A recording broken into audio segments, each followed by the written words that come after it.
In every era of cycling, there comes a rivalry that defines a generation. Merckx had Gimondi, Hinault had Fignon, Contador had Schleck. And now, in this modern golden age of cycling, the question rising through the peloton, whispered by fans and debated by experts, is this: Tadej Pogačar versus Isaac Del Toro. Who is the best? Because what we're seeing right now isn't just a battle of legs or lungs. It's a battle of eras colliding. The seasoned king against the fearless prodigy. The master versus the rising storm, Tadej Pogačar, the smiling assassin from Slovenia, calm, composed, and ruthlessly efficient. And across from him, Isaac Del Toro, the young Mexican sensation, barely out of his teenage years, already shaking the world of cycling to its core. One represents dominance, the other, destiny. So let's dive into this rivalry that's starting to shape the future of the sport. When Pogačar burst onto the scene in 2019, he didn't just win races, he rewrote what was possible. At just 21 years old, he won his first Tour de France, shocking the entire cycling world. He climbed like Pantani, attacked like Contador, and recovered like nobody before him. But what made him truly dangerous wasn't just his legs. It was his fearlessness. He wasn't afraid to attack whenever he felt strong, regardless of what the peloton or strategy said. Fans began to call him the Slovenian Superman. And with every win, his legend grew. Then came 2024 and 2025, the Pogačar years. He dominated the Giro, conquered the Tour, and claimed the World Championships, all in the same season, cycling Triple Crown that had only been achieved by Merckx and Roche before him. Pogačar became more than a cyclist. He became the face of modern dominance. His style? Elegant chaos. He makes the hardest climbs look graceful. His attacks come with no warning, and his smile at the finish line. That's not arrogance. It's confidence carved from perfection. But just when it seemed like Pogačar was untouchable, cycling found its next fire. A teenager from Baja California, Mexico. A rider with raw power, tactical maturity beyond his years, and the same hunger that once fueled a young Pogačar. Del Toro's rise wasn't ordinary. It was explosive. In 2023, he stunned everyone by winning the Tour de l'Avenir, the Tour de France for young riders. That victory wasn't just luck, it was dominance. He climbed with the finesse of a seasoned pro and rode the time trials like a machine. Scouts called him the most complete young rider since Pogačar himself, and when UAE Team Emirates signed him, the cycling world buzzed. It was almost poetic. The young prodigy joining the same team as the reigning king. Two forces under one banner. The apprentice and the master, side by side, or perhaps shoulder to shoulder, until the moment comes when one tries to stand taller. When Isaac first trained alongside Pogačar, the chemistry was instant. Mutual respect. Pogačar guided him, joked with him, tested him. And Isaac, he watched, learned, and absorbed everything like a sponge. But soon, the world began to notice something. Isaac wasn't just following, he was matching. In training climbs, he held Pogačar's wheel longer than anyone expected. In smaller stage races, he attacked with the same confidence, the same timing. And fans began to wonder, is this the next Tadej Pogačar? Or is he something even greater? Fast forward to 2025, the cycling season had barely begun, and yet the tension within UAE Team Emirates was starting to hum beneath the surface. It wasn't rivalry out of hatred, it was something more beautiful. Competitive evolution.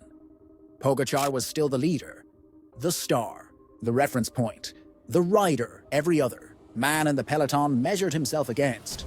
But Del Toro was no longer content with simply watching.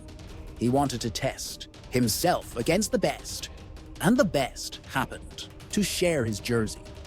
During the Tour of Oman, Del Toro's first major outing of the season, he stunned the world by taking a solo victory on the Green Mountain, a climb known for breaking legs and crushing ambitions. That day, under the scorching desert sun, he didn't just win, he announced himself. Commentators couldn't believe what they were seeing. The style, the rhythm, the composure. It was like watching Pogačar's reflection. but 10 years younger, and the cycling world erupted. Is this the new era, beginning before our eyes? For Pogačar, the questions didn't matter. He kept doing what he does best, winning. Spring Classics, check, Liège-Bastogne-Liège, his playground Tour de France, another yellow jersey, another masterclass. He didn't slow down, and he didn't let the hype get to him. Because deep down, Pogačar knows what true greatness means. It's not about being the best once. It's about staying the best, year after year. But for Del Toro, every race was a step closer, every climb, every stage finish, every attack. A statement that he belonged on that same level. When he secured his first World Tour podium at the Tour de Suisse, he did so with a calmness far beyond his age. And when he faced Pogačar in a head-to-head uphill sprint at the UAE Tour, the cameras caught something incredible, Isaac smiling, shoulder to shoulder with the man he once idolized. For cycling fans, that image said it all. The future had arrived, and it was wearing the same colors. Tadej Pogačar is the definition of balance. He has no weakness, climbs like a goat, time trials like a rocket, descends like a daredevil, and recovers like he's built from titanium. But his greatest strength isn't physical, it's mental. He rides with intuition. He doesn't wait for instructions or power numbers. He feels the race. That instinct, that sixth sense, is what separates the greats from the legends.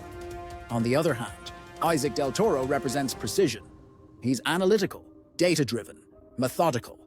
He studies his rivals, knows every gradient, every corner, every wind pattern. He's from a generation raised on science and simulation. But what's fascinating is that he still races with fire. When he attacks, there's passion behind every pedal stroke. He rides like someone trying to prove he belongs. And that makes him dangerous. In short, Pogačar is instinct. Del Toro is innovation. One rides from the heart, the other from the head. And when those two collide, cycling gets fireworks. Some say Isaac will eventually have to leave UAE Team Emirates if he wants to truly challenge Pogačar. Because how can two alphas coexist in one den? History tells us it's only a matter of time before mentorship turns into rivalry. Hinault and Le Monde, Armstrong and Contador, Froome and Wiggins. Every dynasty has its cracks, but so far, both Pogačar and Del Toro have handled it with grace. They've shared smiles, handshakes, and even celebrated each other's victories. Yet, beneath the surface, the competitive flame burns bright, and fans can feel it too, waiting for the day they face off at full power, with no team orders, no hierarchy. Imagine it, Tour de France 2027, the old champion versus the rising star. A mountain stage, the crowd roaring, two UAE jerseys leading the charge. Pogačar attacks first, Del Toro responds. The teacher versus the student.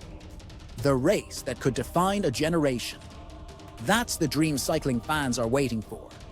But the question remains, who is the best? If you look at the numbers, Pogačar's dominance is unmatched. He's the most complete rider of his generation, with victories across Grand Tours, monuments, and world championships. No one in the modern peloton has matched his consistency, his fearlessness, or his ability to adapt. He's the reference point for greatness. But if you look at potential, Isaac Del Toro could be the next evolution. He's younger, hungrier, and still improving at a rate that's frightening. His physiology mirrors that of Pogačar at 21, but with even higher endurance readings according to team data. He's got time, and time, in cycling, is everything. Pogačar might be the present king, but Del Toro might just be the future emperor. Fans are already choosing sides. Some say, there will never be another today. Others say, Isaac is the next generation's answer, but perhaps the beauty isn't in choosing.